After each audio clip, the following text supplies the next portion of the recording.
Hello friends, I am glad to see you again. Today I'm going to tell you about the HOA that didn't let me use the road. I remember that morning like it was carved into my memory with a chisel. The day started out with an edge of nervous energy.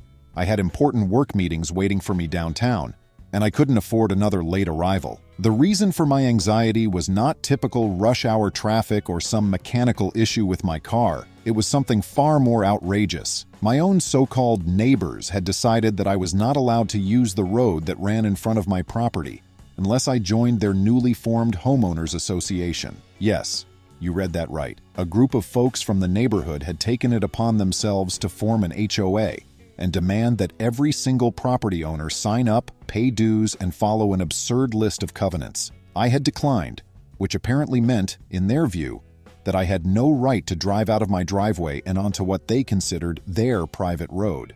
I knew these people fairly well, or at least I thought I did. A handful of them had always been a bit pushy, but the rest had seemed nice enough over the years. I'd lived in my home for quite a while, and it wasn't until a small influx of new residents, led by a couple I'll call Melinda and Torin, moved in that the street's attitude changed. Melinda and Torin had these lofty visions of making the neighborhood into something out of a glossy magazine. They organized meetings, proposed binding agreements, and tried to paint it all as improving the community. But the truth was, they wanted control. They wanted to be able to say who could paint their house which color, who could host a yard sale, how tall your grass could be, how many cars you could have in your driveway, and even what kind of decorations you could put up for the holidays. I saw right through it and chose not to join, and that's where the trouble started. They insisted that the road had been transferred to the HOA's control. I knew better. I'd done my homework and checked the county records. The road was classified as a shared private easement. A long time ago, the original developer had created a series of property deeds that guaranteed access to the main county road. By all legitimate interpretations of the law, that road was, in essence, a right-of-way that none of us could be denied. But Melinda and Torin, backed by a small but vocal committee, claimed they had purchased it. According to them, I could only use it if I joined up and paid the annual dues. I tried to keep the peace at first. I politely declined their membership packets. When that didn't work, I tried ignoring them. One early Sunday morning, Melinda came over with a brochure detailing the HOA's grand plans. She talked at me for almost an hour on my porch, going on about a neighborhood beautification project that would require me to replace my mailbox with one that matched the other approved models. When I reminded her that I was not a member, she responded that all residents would be encouraged to comply. I smiled, thanked her for her time, and didn't sign a thing. Then came the subtle acts, small signs at the entrance to the road that read HOA members only, and occasionally a neighbor stationed near the intersection with crossed arms and a sour face if I tried to drive past. They never physically stopped me until that fateful morning, but they harassed me. A couple of times, Torin stood in the middle of the roadway glaring at me when I came home from the grocery store, forcing me to inch around him. He never said anything, just stared like I was the world's biggest nuisance. I wish I could say that morning caught me off guard, but looking back, there were signs that something big was brewing. The night before, I'd noticed several of the newer residents gathered by the far end of the street. They were talking in hushed voices under the glow of the street lamp they had just installed. Without consulting the rest of us, I might add. There had been some activity on the neighborhood's private online forum, though I hadn't been able to see all of it because they'd barred me from joining that as well. One needed to be an HOA member to gain access. My alarm went off at 5:30 a.m. I got dressed, drank a quick cup of coffee, and tried to mentally prepare for a big day at the office. We had a new client coming in for a presentation, and I couldn't afford any delays. After brushing my teeth, I grabbed my briefcase, stepped out of the front door, and started toward my car. I remember the crispness in the morning air. The leaves had started to turn, signaling that fall was right around the corner. It should have been a peaceful day. As I pulled out of my driveway, I immediately noticed something was off. There were 3 people, Torin among them, standing near the intersection where my driveway met the main neighborhood road. They were arranged in a line, arms folded, presenting themselves like an impromptu barricade. I rolled down my window and asked what was going on. Torin, with a smug smile on his face, said, "We've decided that non-members aren't allowed to use this road until they join the HOA. We're exercising our property rights." I tried to reason with him, telling him that this was ridiculous. and that I had every right to leave my own property. "Not according to our bylaws," he retorted, "and we own this road now. Either join the HOA or you stay put." I was dumbfounded. I stepped out of my car, calmly trying to explain that their so-called bylaws didn't override legally recorded easements, and that denying me access to leave was basically holding me hostage on my own property. Torrin and the others wouldn't budge. Melinda stood a few steps behind, sipping coffee from a fancy ceramic mug, looking absolutely pleased with herself. I knew I couldn't physically confront them. That would be a disaster. I knew I had to get to work, and I knew that what they were doing was not just morally wrong, but likely illegal. The thought that popped into my mind was, I should call the police, but I hesitated. Would the police care? Was this a trivial neighbor dispute or something serious? On reflection, blocking someone from leaving their property might be viewed as a form of unlawful detention. I decided that this was serious enough to call the authorities. I returned to my car, parked it back in my driveway, and told Torrin over my shoulder, "I'm calling the police. You're violating my rights." He just shrugged, wearing that haughty expression as if he believed he could talk his way out of any situation. "Call whoever you want," he said. "The police are going to respect our private property rights. You're the one ignoring the rules." I went inside and called. I calmly explained to the dispatcher that a group of individuals was physically blocking my driveway's exit to the neighborhood street, that I needed to get to work, and that they were refusing to let me pass unless I joined their HOA. The dispatcher's tone became very serious. She told me to stay safe, stay inside my home, and that officers would be dispatched. Waiting for the police to arrive was nerve-wracking. I could still see them from my front window. Torrin and two others, one named Jace, the other a woman named Gilda, pacing around, clearly enjoying their newfound power. Melinda walked back and forth making phone calls. She seemed agitated, as if she knew that the arrival of law enforcement could spell trouble. Meanwhile, I was running late for work. I texted my boss, summarizing the absurd situation. He replied with a half-joking, half-sympathetic message, encouraging me to call the police, which I had done, and just get there as soon as possible. 15 minutes later, two police cruisers rolled up to the intersection with flashing lights. The barricade trio didn't move at first, which gave the arriving officers a good look at what was going on. I stepped outside to greet the officers at a distance, making sure they saw I was calm and cooperative. One officer approached me, another approached the group. I explained the entire situation, showed them documents for my property, and mentioned how the neighborhood used to be friendly before this rogue HOA popped up. I told them about the road's legal easement, how I had never signed anything that would transfer my right to use that road, and how these folks were essentially forcing me to remain in my yard until I complied with their demands. While I was explaining this, I could hear raised voices from the other side where the second officer was speaking to Torrin and Melinda. I heard phrases like, "private association," "our roadway," "he didn't pay," and then the officer's firm response, "that's not how this works." The other residents had gathered too, some standing on their porches, some peeking through windows. A few who had been staunch supporters of the HOA were now looking concerned. Others seemed oblivious. Melinda stepped forward, waving a binder of papers. "We have a contract," she insisted. The officer calmly asked, "Do you have any legal paperwork that shows you have the exclusive right to block the road to a property owner who has a recorded easement?" Melinda's face twisted slightly. She fumbled with her binder, pointing to highlighted lines. The officer took the binder, leafed through it, then handed it back. "Ma'am, these are your HOA bylaws. They do not supersede state and county easement laws. You cannot trap your neighbor in his property." Torrin's bravado vanished when the officer asked for identification and started taking notes. Jace and Gilda looked nervous. The mood was shifting. I watched as the second officer called something in on his radio. Another cruiser arrived and two more officers stepped out. What came next was a tense back and forth. The HOA group claimed they'd legally bought the road from the original developer through some shady-looking transaction that wasn't recorded properly. The officers made it clear that unless they could provide legitimate recorded deeds proving exclusive ownership and the right to restrict access, their actions were illegal. They were basically causing a disturbance and unlawfully detaining me by preventing me from leaving.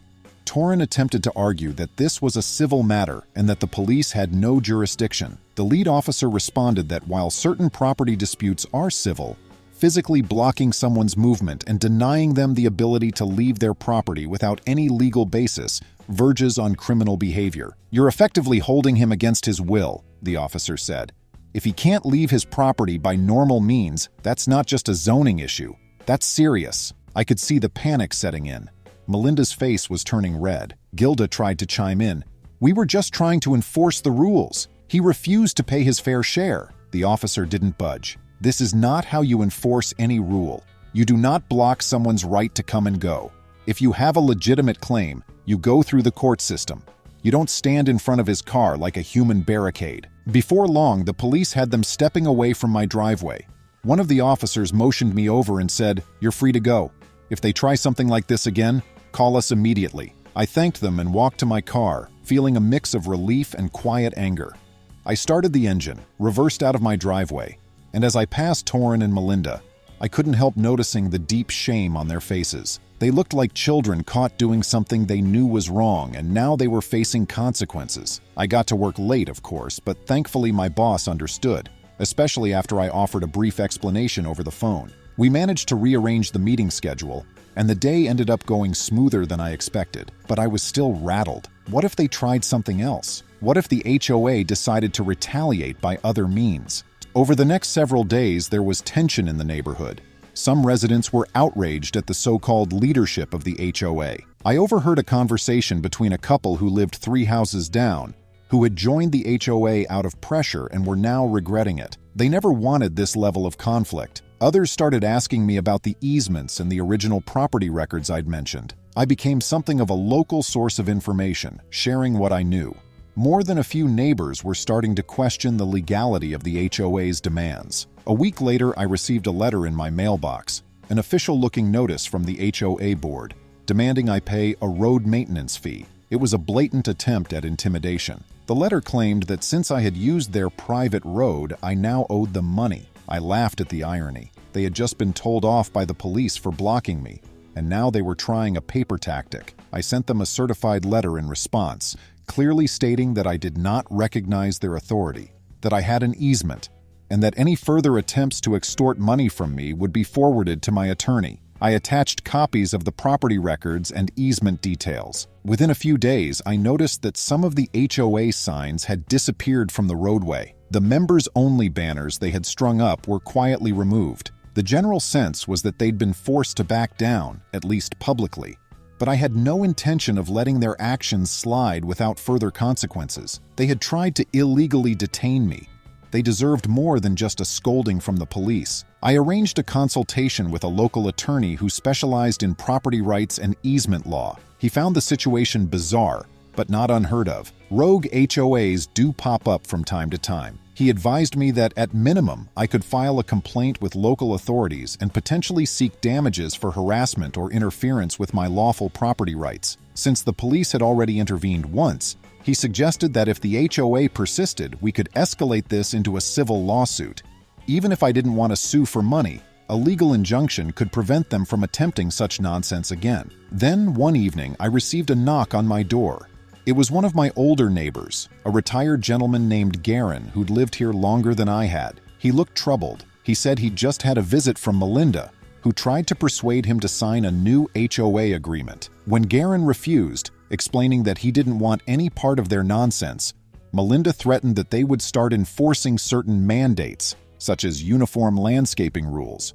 She hinted that he'd face penalties if he didn't comply. He told her to leave, but he was shaken. Garen had never been one to worry about much. He kept to himself, mowed his lawn regularly, and occasionally joined me for a cup of coffee on my porch. For Melinda to threaten him like that was low. He asked me if I'd back him up if he went to the authorities about harassment. I said yes, absolutely. I was not going to let this HOA intimidate a kind old man. We pooled our evidence, my incident, his confrontation, and a few other stories from neighbors who had faced verbal harassment. We brought everything to the local authorities and filed complaints. The police were especially interested in the pattern of behavior, noting that it seemed the HOA was not just a civic association, but a group acting more like a private enforcement squad, pushing people around and disregarding property rights. The officer handling the case mentioned that if the HOA was formed without proper legal steps, registering with the state, having a legitimate charter, and obeying local laws, there could be serious consequences. If the individuals were making false claims about owning the road, that might even be considered fraud. We also learned that Torren and Melinda might not have legally purchased the road as they claimed. The original developer's estate was tied up in court, and no one had the authority to sell common easements without notifying every affected property owner. If Melinda and Torren had some fake or faulty deed, they could be in a lot more trouble than they realized. My attorney was thrilled at the evidence we were gathering. This could easily turn into a legal confrontation that would dissolve their fraudulent HOA structure. As the weeks passed, the neighborhood vibe changed dramatically. People started talking to each other more. Those who had hesitantly joined the HOA out of fear began canceling their membership. A small group banded together, determined to restore the original easement rights and get rid of any notion that we were under an HOA regime. Garen and I became informal leaders in this effort, though I never wanted any leadership role. I just wanted my rights respected. Melinda and Torren tried to salvage their operation. They sent out glossy pamphlets talking about improvements to the neighborhood they would sponsor, painting the fences, planting flower beds along the roadside, arranging a fall festival. But nobody bit. The goodwill they might have once had was gone. People remembered how they had blocked me from leaving my property and threatened others. Their attempts at community outreach were too little, too late. One morning, a uniformed officer knocked on Melinda and Torren's door. I watched from my window, staying low behind the curtain. It looked like the police were delivering some sort of official notice. I guessed it might be a cease and desist order related to the HOA's unauthorized enforcement activities. If Melinda and Torren didn't comply, they could be facing fines, maybe even arrests if they continued their blockade stunts or harassing neighbors. Word started spreading that the county authorities were now involved, reviewing all documentation related to the roadway. Since the HOA's main claim was that they owned the road, the county wanted to see proof. When no solid proof was provided, just a mess of unrecorded agreements and contradictory statements, the county threatened to step in and declare the road a public easement, ensuring that nobody could be blocked or charged for using it. This was a huge blow to the HOA narrative that they had some special property right. For me, the best form of revenge wasn't to see them suffer, but to watch their power crumble. Their entire scheme relied on intimidation and the illusion of authority. Once the police got involved, once neighbors stood together, their facade fell apart. More than that, the threat of legal action loomed over them. Melinda and Torren must have realized that if they kept pushing, they'd end up in serious legal trouble. Jace and Gilda distanced themselves from the leadership. I saw Jace putting up a sign that said, "No affiliations" in his window, trying to clarify he was not part of any HOA nonsense. Gilda apologized to me one afternoon as I was walking to my mailbox, saying she had just gone along with what she thought everyone wanted, and she never meant for it to get so out of hand. I accepted Gilda's apology. I might not fully trust her again, but I understood how group pressure can lead people to make poor decisions. It was Melinda and Torren who were the ringleaders. Without their constant pushing, these problems wouldn't have escalated to the point where the police had to intervene. It was good to see that some people were capable of reflection, if not outright remorse. Meanwhile, I had a quiet conversation with my attorney. We discussed whether to file a civil suit against Melinda and Torren for violating my rights. The attorney explained that while I had a good case, the cost and stress might not be worth it unless I wanted to set a strong example. The police had already set them straight, and the county was stepping in to ensure no one would be blocked again. He left the decision up to me. Ultimately, I decided that as long as they didn't try anything else, I'd let it rest. I'd keep the documentation handy in case there was a next time. Not long after, I heard from Garen that Melinda and Torren had put their house up for sale. Apparently, they realized they weren't going to be able to mold the neighborhood into their personal fiefdom, and with their reputation in shambles, they probably didn't feel comfortable staying. The sign went up on their lawn quietly one weekend. They didn't talk to anyone about it. No flashy brochures this time. Within a month, they were gone. I never spoke to them again. The small group of HOA loyalists tried to continue without Melinda and Torren, but without their main source of direction and intimidation, they dissolved. The road became what it always should have been, a simple shared easement that everyone could use without drama. The county clarified the legal status so that no future misunderstandings would arise. With that whole ordeal behind me, I finally returned to normal life. Work stabilized, and I made a point of leaving for the office a bit early, just to enjoy the quiet drive. I even struck up a friendly conversation with a couple who lived near the entrance of the neighborhood, who had been too shy to get involved during the conflict. Now that the dust had settled, everyone seemed relieved. As time passed, the neighborhood relaxed into a more harmonious rhythm. Without self-appointed overseers policing every movement, people started hosting small community gatherings on their own terms. I got invited to a potluck by the family across the street. At the gathering, someone joked, "We should form a real neighborhood association, one that actually helps people instead of terrorizing them." It got a laugh, but no one seemed interested in making that a reality. The scars from the attempted HOA takeover were still fresh. For me, the strongest memory of that time wasn't even the day they blocked me from leaving. It was the look on Melinda's face when the police told her that her bylaws meant nothing in the face of real law. It was the relief of stepping on the gas pedal and moving past that human barricade, knowing I had stood my ground and won. It was also the knowledge that I, an ordinary homeowner with a regular job and a modest house, had managed to defend my rights against a self-serving group that tried to bend the rules. In a world where property rights matter and where freedom of movement isn't just a privilege but a basic right, it felt good to know that the system worked when I called for help. Some neighbors asked if I felt vindicated. Part of me did. But more than anything, I felt grateful that I lived in a place with laws that protected me. If I hadn't known the easement existed, if I hadn't checked the property records, if I hadn't stood my ground and called the police, who knows what would have happened? I might have ended up paying into an illegitimate HOA just to access the road in front of my home, but I refused, and I won. In the following months, the neighborhood experienced something of a renaissance. Without the forced aesthetic and petty rules, people felt free to express themselves. Some painted their front doors in bright colors. Others built small flower beds around their mailboxes. Garen put up a small bench under a tree where he and I would sometimes sit and chat about anything but HOA drama. It was peaceful, a calm after the storm. I can't say that everything turned into a utopia. We still had the occasional dispute over property lines, the rare noise complaint when someone's party went too late, or a car parked awkwardly on the street. But these were normal, everyday annoyances, not orchestrated efforts to control and intimidate. The difference was palpable. People handled disagreements by talking to each other directly, not by hiding behind pseudo-legal documents or phony rules. As for the road itself, the supposed centerpiece of the HOA's power grab, it remained just a simple stretch of asphalt connecting our homes to the main county road. I often thought about the irony. They tried to use the road to control me, but in the end, the road turned out to be something they could never own outright. It was a shared resource, a symbol of our equal right to come and go as we please. You can't just declare yourself the gatekeeper and lock your neighbors in their yards. I ended up writing letters to some local representatives, explaining what had happened, and encouraging clearer laws or guidelines on how HOAs can be formed and what rights they do or do not have. I never heard back with anything more than a form letter, but maybe my story would help inform future policies. Even if it didn't, I had the satisfaction of knowing I'd done what I could to prevent this from happening again, at least in some small way.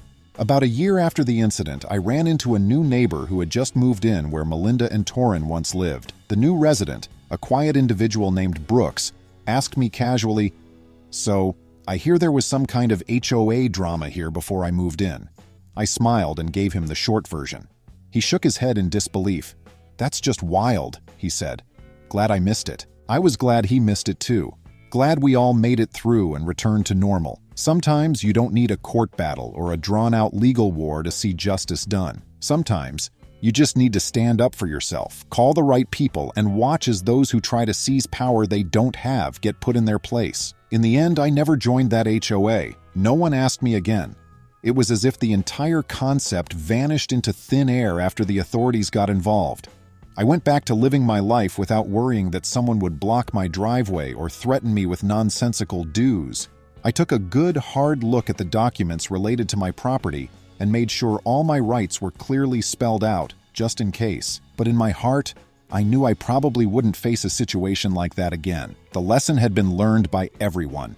You can't just make up rules and expect to get away with it. I still remember driving away that first morning, after the police had set things right, feeling a strange mixture of adrenaline and relief. It was a turning point. I'd stood up for myself and for my property rights, and that made all the difference. Friends, thank you. See you soon.